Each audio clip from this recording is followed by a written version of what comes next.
भयणीन आनी भावनो, आमचें भितरलें अंतस्करण कशें घडोवन येता. आमी आपल्यापणांत जियेत तर जाल्यार ते वतीन घडोवन येतलें. आमी तर देवाच्या एकवटान रावत तर आनी ताका पयलो वयलो स्थान दित तर आमचो मोगाचो अणभव वेगळो जातलो. आनी आमी त्या प्रमाणे आमची उतरां चाल दुसऱ्यांक अणभवूंक दितल्या. आतां पळयात, देवान आपले पोरचे पासत म्हणजे एका मनशाकूच न्हय पूण सगळे पोरचे पासत ताणें इतलो मोग दाखयलो. एफ्रायमांक हांव चलोंक शिकयतालो, ताका मोगान लेखतालो, ताका सगळें जाय पळय तें दितालो. आनी ह्या दिसांनी आमी आयकलां कशे भशेन आमोस तांकां सांगता, तुमी तुमची काळजां दारूण केलेलीं आसात. तुमी समजतात की हें सगळें तुमीच हें गोळा केलेलें आसा. ना, हें सगळें तुमकां देवान दिलेलें आसा. आनी तुमी देवाची पुजा करची आसतना हेरां देवाची पुजा करतात, मुर्ती पुजा करतात, मुर्ती घडोवन हाडटात आनी तांचो तुमी परामर्श करतात आनी तांकां तुमी सगळें तुमचें जिवीत ओपून दितात. हें कितें? हें सगळें संवसारांतलेंच. पूण सर्गीचें राज आयलां म्हणून तो सांगता हें तांकां परगट करात. पूण तरी पूण हें तुमी करतात जाल्यारूय हांव तुमकां म्हजो राग, क्रोध राग दाखोवचो ना. कित्याक तुमी म्हजीच आनी तुमकां सुटका सोडवून दिवंक जाय. आनी हो मोग तो तांकां परतून दाखयता जेजू क्रिस्ता वरवीं. हें आमी दुसऱ्या वाचपान पळयता. कशे भाशेन जेजू आपणें ताच्या शिश्यांक आतां हें शिकयल्लें, ते आतां वचून दुसऱ्यांक शिकोयात म्हणून तो तांकां सांगता. आनी कशे भाशेन तुमी वेताळां तुमकां हांवें अधिकार दिल्लो आसा, त्या अधिकारांत तुमी लोकांक बरीं कोत्तेल्यात, तांकां मेलेल्यांतलीं जिवंत कोत्तेल्यात. मेलेल्यांतलीं जिवंत म्हणजे कितें? खूब वस्तू तातूंत घडोवंक शकतात. एक म्हणजे आमी जेन्ना पातकान जियेता तातूंतलीं आमकां भायर सरच्याक तें एक पुनर्जिवन जिवीत, एक नवें जिवीत. नाजाल्यार आमी तातूंतच पडोन आसता, तातूंतलीं भायर सरोंक जायना. देंवचार आमकां हे भाशेन आपल्या फासांत दवरता आनी आमी बिगडत वेता आनी सगळ्यांकूय बिगडोवन उडयता. अशें जाता. तो तांकां तो सुटका दिता. भायल्यानूच न्हय पूण भितरल्यान पर्यंत आमकां कोड येतात. ते कोडूय काडूंक तो वावुरता आनी तो तांकां धाडटा. म्हणटा तुमी म्हज्या नांवान तें सगळें करात. आनी हे भाशेन तो तांकां जिवीत दिवंक धाडटा.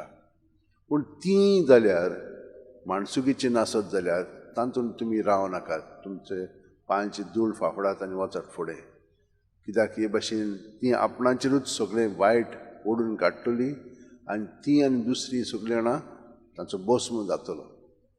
पूण हांव ते भाशेन करूंक सोदिना तांकां. हांव तांकां सदांच सुटका दिवंक सोदतां. म्हणून हे भाशेन हें घडटा आसतना तो आमकां प्रत्येक जाणांक आपोवणी दिता. एकलो पांतिनियोस म्हणून आसलेलो, तो म्हणे तूं बरो शिकणार आसलेलो. स्टोईक म्हणटात ते फिलॉसॉफी तत्वज्ञानात. आनी एकदम कडक शिस्तीचो. तो ताणें क्रिस्तांवांचें जिवीत पळयल्या उपरांत कितलीं दयाळ मोवाळ तीं आनी मरोंक पर्यंत तीं भियेनात.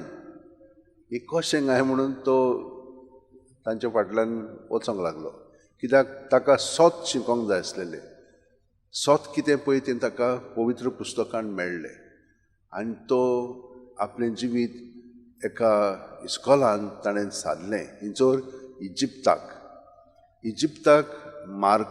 मार्कू म्हणटा पळय तो शुभवर्तमानकार थंयसर आसलेलो.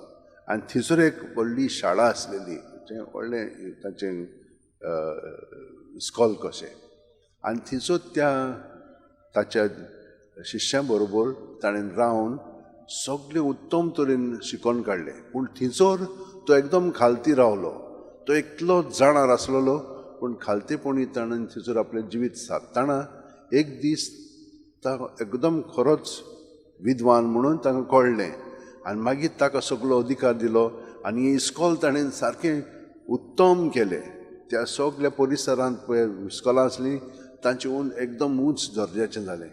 आनी दुसरे मागीर ताचेशी येवन ताका विनंती करूंक लागले, तूं आतां इतलो जाणार आसाय आमच्याय शारांनी ये.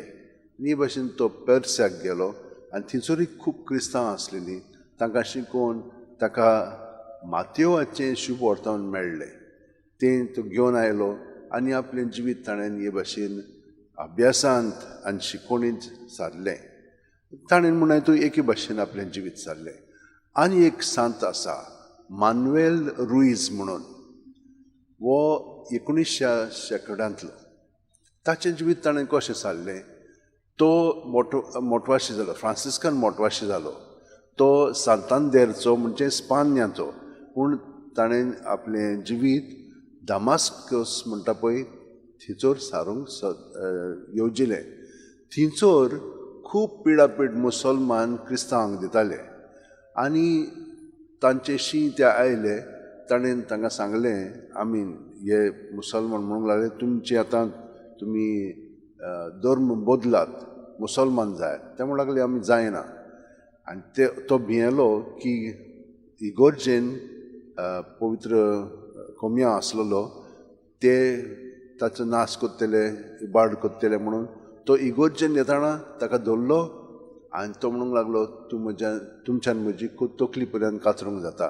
आल्तारांत ताणें तकली धरली, पूण ताका आनी 7 जाणांक तांच्या वांगड्यांक ताणें इतलें पिडापीड दिलें आनी शेकीन तांकां मारून उडयलें. हे भाशेन ताणें आपलो जीव सर्गीच्या राज्या पासत करचिलो. म्हज्या भयणीनो आनी भावनो, आमी सगळीं जाणां सर्गीच्या राज्या पासूनच जियेता. तर जेजूच्या एकवटान आमी सदांच रावया. आनी जितली आमी जेजूच्या एकवटान रावतलीं तेन्ना आमची चिंतना, आमची भावना, आमची चाल सगळी आमी ताचे सवयेन धरून आयज पर्यंत तो आमकां आपलें उतर दिता. आपलो पवित्र आत्मा दिवन आमची मनां स्वतांत उजवाडा येता आनी हें स्वत आमकां खरेपणी स्वतंत्र कोत्तेलें आनी आमी देंवचाराच्या ताब्यांत न्हय पूण जेजूच्या ताब्यांत आमचें जिवीत सागतलें. हे भाशेन करच्याक आमचे हात शेवटेन दवरया, दोळे बंद करया, पाट स्ट्रेट दवरया.